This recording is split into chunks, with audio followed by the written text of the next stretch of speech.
Local support for News 6 has been provided by the Northwest Ohio Educational Technology Foundation, Bowling Green State University, and the members of WBGU-TV.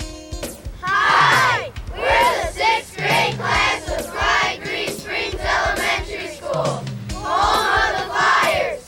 Welcome to News 6.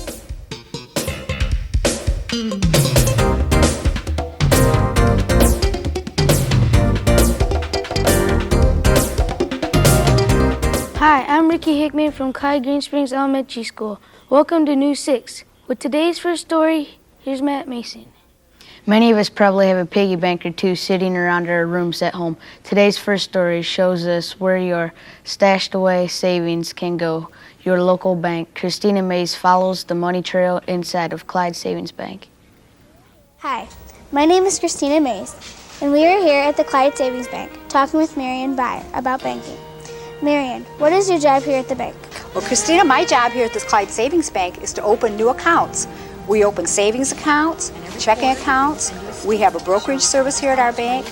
We give out loans for new homes and new cars and businesses. And we have an automatic teller machine here at our bank. So we have our 24-hour service. We take utility bills here at our bank. And you can even pay your real estate taxes. You can even buy your dog license here at our bank. Could you tell us what you use computers for? Yes, I can. Our computers are used to process all the work that comes into our bank every day. As our businesses come in and make deposits, you make personal deposits, you cash checks, and then it's run down on our computers where it's processed. What does the bank do when it receives counterfeit money? Well, when we receive a counterfeit bill and we determine that it really is a counterfeit bill, we cannot give you credit for it. It's not really money. So what we must do then is send it to the FBI where they investigate it, and then of course they try to catch the person that is counterfeiting. Counterfeit bills are usually $100 bills, $50 bills, or $20 bills. A legitimate bill has silk threads in it, and if you feel the bill, you can feel the little silk threads in it. It feels a little bit more like material. If you feel a piece of paper, it feels more like paper. If you compare the two, you can feel the difference. And that's usually the way we find a counterfeit bill. Thank you, Marion, for showing us around the bank. You're very welcome, Christina, and we've enjoyed having you, and you're welcome to come back and visit us anytime. Now back to the studio. Today's News 6 is produced by the 6th grade class of Clyde Green Springs Elementary School. Clyde Green Springs Elementary is in the town of Green Springs, which is 5 miles southeast of Fremont. It was founded in 1834 and has a population of 1,760 people.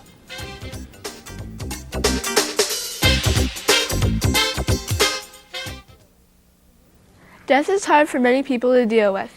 The News 6 team has tackled this issue for our audience to understand what happens to a loved one when they have passed on. Miranda Taylor walks us through a funeral home to take away some of the fear people have concerning the subject.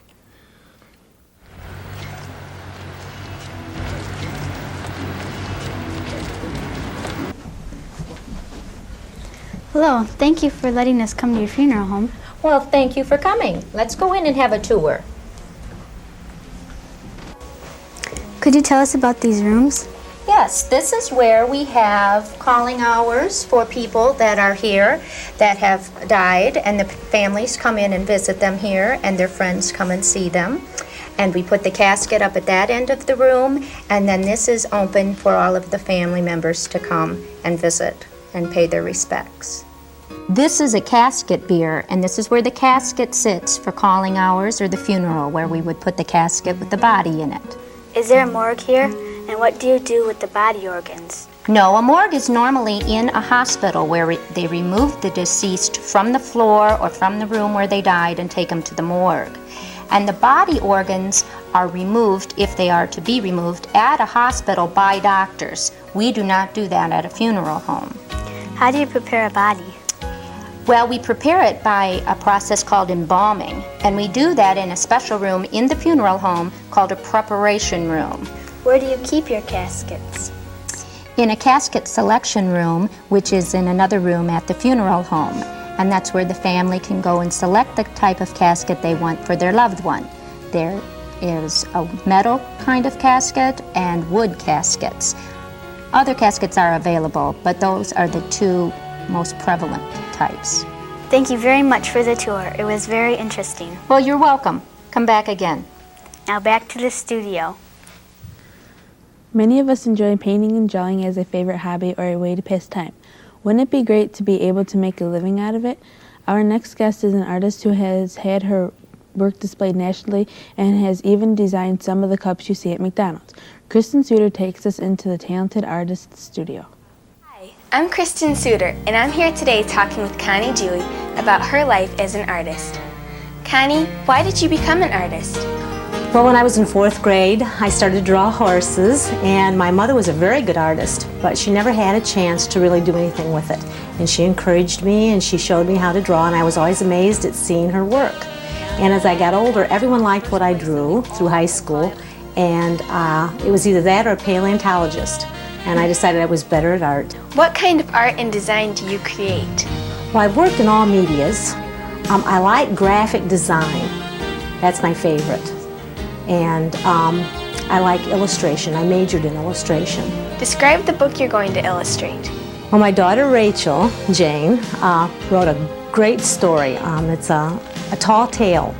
And this book is going to have really vivid, imaginative illustrations with a lot of graphic use. And we have a publisher, and it's going to be a lot of fun because it's a mother and daughter. And when we have time to work on the book, we're going to submit it in New York, and it'll be published. What kind of recognition have you received for your work? Well, through the years, I've entered my work in many shows and in the Toledo area. But the thing I'm most proud of is when I worked on freelance for the John Henry Company in Mason, Michigan, and I created a line of stationery for them that was nationally shown and was sold nationally for many, many years. And also, I've been in regular art shows in the Toledo area. Thank you for talking with us today, Connie. It was a pleasure. And now back to the studio. Our final story today keeps you on your toes. Anne-Marie Meek is a talented dancer who has enjoyed her profession ever since she was a young girl. Today she shares her talent with youngsters who want to dazzle audiences with their footwork. Anne Dewey fills us in with more details. Hi, my name is Anne Dewey. I am interviewing Anne-Marie Meek at Classic Dance Studio. How old were you when you started dancing? When I started dancing, I was 4 and a half, which was kind of unusual at the time. My instructor didn't take kids under 6. But of course, as usual mother, she said, my mom, but she really dances very well. She's always up on her toes and everything. So he allowed me to come in and take a class, and it took about 10 seconds, and he said, she can stay in this class. Would you tell us about the training and schooling you received to become a dancer? After I graduated from high school, I went to the University of Akron and got my Bachelor of Fine Arts in Dance there. While I was there, I also danced with Cleveland Opera when the Cleveland Ballet were on tour or something and they didn't have any extra dancers. So not only did I receive a degree, but I actually got to dance professionally at the same time, which was really nice. What is your favorite kind of dancing? My favorite dancing, of course, is ballet, although after I came here and started teaching at Class Act Dance Studio in Clyde, Karen and her sister Nancy taught me tap and jazz, and I really enjoyed it. And had I known about that sooner, I probably would have done that while I was in high school too, but ballet will always be my favorite. What do you like most about teaching dance? My favorite thing about teaching dance is being with the kids. I like young kids, I like middle-aged kids that are in junior high, and I love the older high school kids. They're all just different, and it's really nice to be with different kids. Thank you for sharing your dancing with us. You're welcome. And now back to the studio. That's all for this week's show. Thanks for watching. Be sure to tune in next week when the 6th grade class of St. John Lutheran School visits New 6.